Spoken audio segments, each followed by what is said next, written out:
Team India star batter Virat Kohli ICC one day rankings లో మరింత ముందుకెళ్లాడు. ఇటీవల దక్షిణాఫ్రికాతో వన్డే సిరీస్ లో వరుసగా 2 సెంచరీలతో సత్తా చాటిన విరాట్ బుధవారం ప్రకటించిన తాజా ర్యాంకింగ్స్ బ్యాటర్ల జాబితాలో 2 స్థానాలు ఎగబాకాడు. ఈ క్రమంలో 4 నుండి 2వ ర్యాంకుకు చేరుకున్నారు. 773 పాయింట్లతో కోహ్లీ నెంబర్ 1 బ్యాటర్ రోహిత్ శర్మకు చేరువగా ఉన్నాడు. గిల్ 5వ స్థానంలో ఉండగా కేఎల్ రాహుల్ 2 స్థానాలు మెరుగై 12వ ర్యాంకులో నిలిచాడు. బౌలర్ల జాబితాలో కుల్దీప్ యాదవ్ 3 స్థానాలు ఎగబాకి 3వ ర్యాంకుకు చేరుకున్నాడు.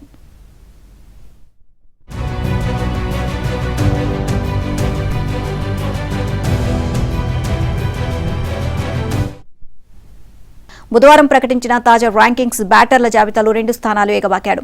ఈ క్రమంలో 4 నుండి 2వ ర్యాంకుకు చేరుకున్నారు. 773 పాయింట్లతో కోహ్లీ నెంబర్ 1 బ్యాటర్ రోహిత్ శర్మకు చేరువగా ఉన్నాడు. గిల్ 5వ స్థానంలో ఉండగా కేఎల్ రాహుల్ 2 స్థానాలు మెరుగై 12వ ర్యాంకులో నిలిచాడు. బౌలర్ల జాబితాలో కుల్దీప్ యాదవ్ 3 స్థానాలు ఎగబాకి 3వ ర్యాంకుకు చేరుకున్నాడు.